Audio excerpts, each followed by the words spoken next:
Assalamualaikum warahmatullahi wabarakatuh. Apa kabar anak-anak? Semoga kita semua dalam keadaan sehat walafiat dan tetap semangat belajar bersama Ibu Nelly.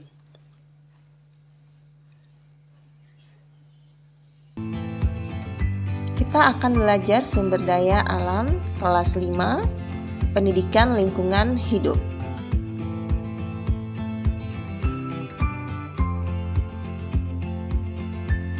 Tujuan pembelajaran, pertama siswa dapat memahami cara tumbuhan dan hewan menyesuaikan diri dengan lingkungannya. Yang kedua, siswa dapat mengetahui tumbuhan dan hewan langka. Yang ketiga, siswa dapat memahami upaya pelestarian tumbuhan dan hewan langka dengan adanya cagar alam dan suaka marga satwa.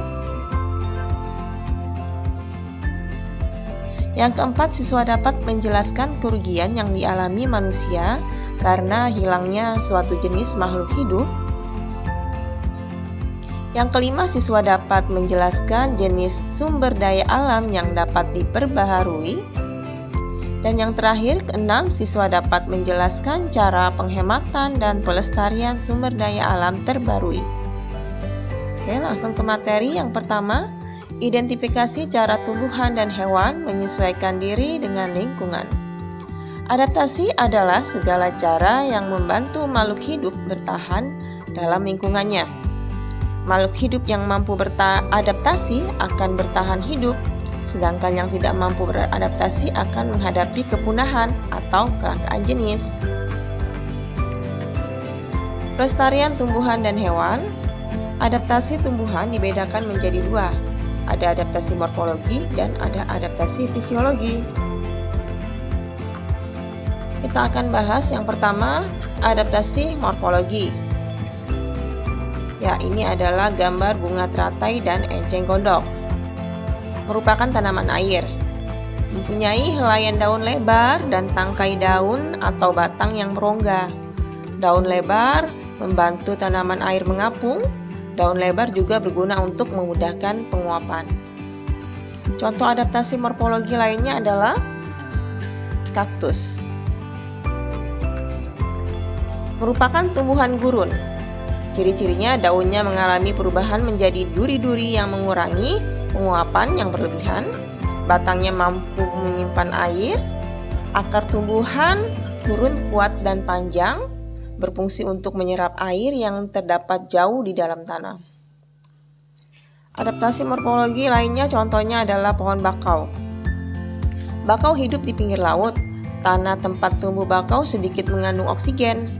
Agar bakau melengkung ke atas seperti lutut, sehingga disebut akar lutut.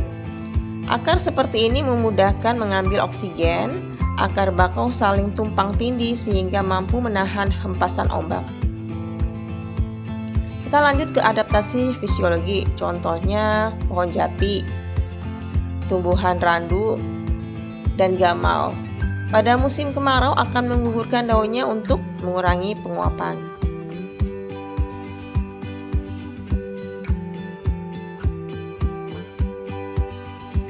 Adaptasi hewan terhadap lingkungan ini dibedakan menjadi 3 adaptasi hewan.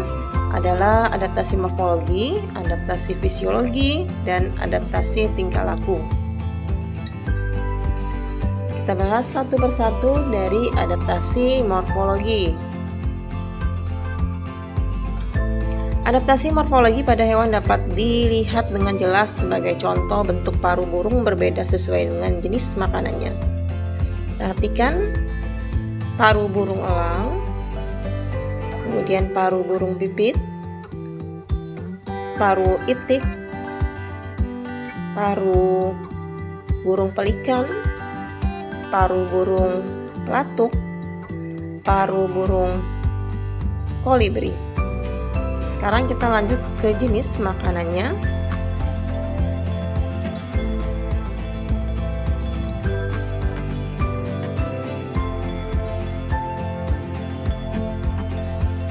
Jenis hewan yang pertama tadi adalah burung elang.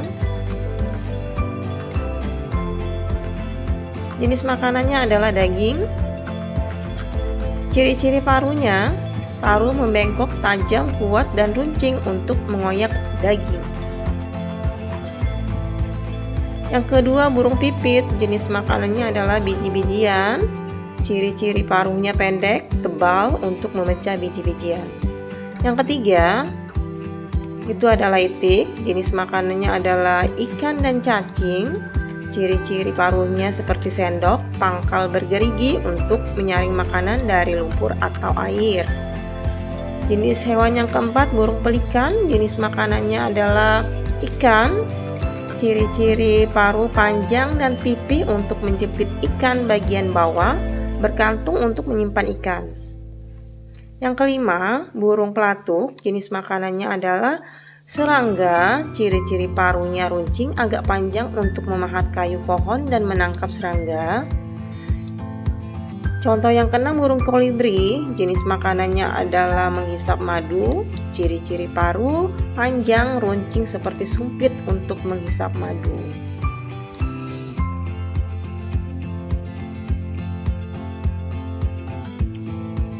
Yang kedua, adaptasi fisiologi.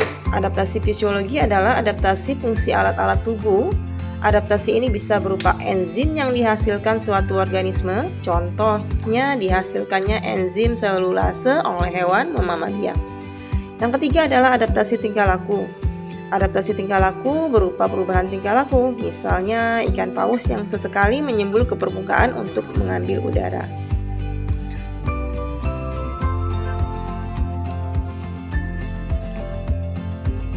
Mengidentifikasi tumbuhan dan hewan langka. Tumbuhan langka yang pertama, contohnya adalah bunga bangkai. Ditemukan oleh rombongan Sir Thomas Stamford Raffles dan Dr. Joseph Arnold di Bengkulu pada tanggal 20 Mei 1818. Kedua nama tersebut diabadikan menjadi nama Latin bunga ini, yaitu Rafflesia arnoldi. Selanjutnya, tumbuhan langka yang kedua adalah anggrek pensil. Anggrek pensil ada asalnya Sumatera, merupakan jenis anggrek yang langka. Anggrek yang banyak diminati para pencinta bunga ini hidup menumpang pada bunga bakung. Selanjutnya, tumbuhan langka yang ketiga adalah bunga Edelweiss, Anaphalis javanisa. Edelweiss adalah tumbuhan gunung yang terkenal. Tumbuhan ini dapat mencapai ketinggian 8 meter dan memiliki batang sebesar kaki manusia. Yang keempat, tanaman pakis ekor monyet. Tidak seperti tanaman lain yang berdaun, tanaman ini justru berbulu atau berambut seperti monyet. Yang kelima, pohon cendana Santalum album Linn. Pohon cendana termasuk tumbuhan berkayu yang dapat menghasilkan bau harum pada batang dan akarnya. Pohon cendana merupakan tumbuhan kebanggaan dan ciri khas Provinsi Nusa Tenggara Timur, NTT. Kita lanjut ke contoh hewan langka. Yang pertama adalah anoa. Anoa merupakan binatang khas dari Pulau Sulawesi. Hewan tersebut hanya hidup di Pulau Sulawesi. Yang kedua, badak Sumatera. Badak Sumatera adalah badak berukuran paling kecil di antara semua spesies badak di dunia. Badak kebanggaan Indonesia yang hidup di Pulau Sumatera.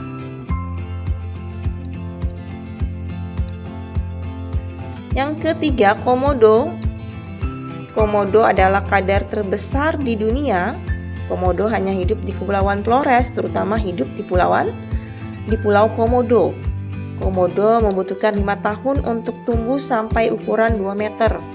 Kemudian, komodo dapat hidup sampai 30 tahun. Komodo dewasa dapat menyerang manusia. Hewan langka yang keempat, jalak bali. Jalak bali termasuk burung yang memiliki bulu yang indah. Karena keindahannya, burung ini banyak ditangkap oleh pemburu liar untuk dijual atau dipelihara sendiri. Sehingga sekarang jumlah burung ini di alam bebas semakin berkurang.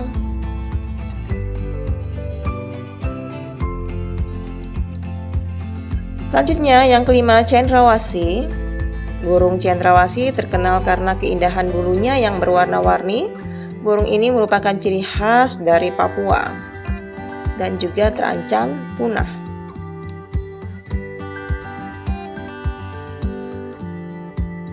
Upaya pelestarian hewan dan tumbuhan langka.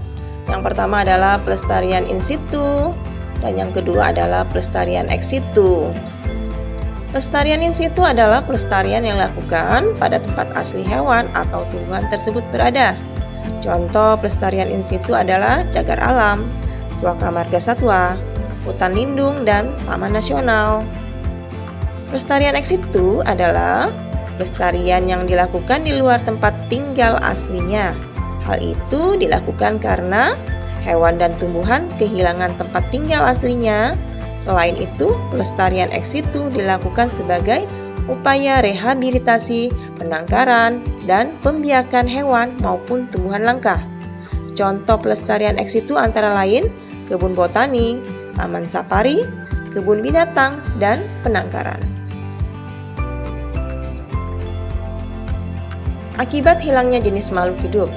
Yang pertama, terganggunya dan putuskannya rantai makanan dalam siklus kehidupan. Yang kedua, terputusnya siklus materi dalam ekosistem. Yang ketiga, keseimbangan alam atau lingkungan terganggu. Sumber daya alam terbarui. Yang pertama, jenis sumber daya alam terbaharui. Pengertian sumber daya alam terbaharui adalah sumber daya alam yang dapat diusahakan kembali keberadaannya dan dapat dimanfaatkan secara terus-menerus. Contohnya, air, udara, tanah, hutan, hewan, dan tumbuhan. Kita bahas satu persatu. Air. Air merupakan kebutuhan utama seluruh makhluk hidup. Bagi manusia, selain untuk minum, mandi, dan mencuci, air dapat dimanfaatkan sebagai sarana transportasi, sebagai sarana wisata atau rekreasi, sebagai sarana irigasi atau pengairan, dan sebagai PLTA, pembangkit listrik tenaga air. Yang kedua, udara. Udara dimanfaatkan oleh makhluk hidup untuk bernafas. Tumbuhan memanfaatkan udara untuk bernapas dan berfotosintesis. Yang ketiga, tanah. Tanah adalah lapisan kulit bumi bagian atas yang terbentuk dari pelapukan batuan dan bahan organik yang hancur oleh proses alamiah. Tanah banyak dimanfaatkan untuk pertanian. Hewan. Yang keempat, hewan Indonesia dapat digolongkan menjadi dua, yaitu hewan liar dan hewan piaraan. Hewan liar adalah hewan yang hidup di alam bebas dan dapat mencari makan sendiri. Misalnya dari jenis burung, ikan, dan serangga. Hewan piaraan adalah hewan yang dipelihara untuk sekedar hobi atau kesenangan semata. Misalnya burung perkutut, marmut, kucing, dan kakak tua. Hewan ternak ialah hewan yang dikembangbiakan untuk bahan pangan.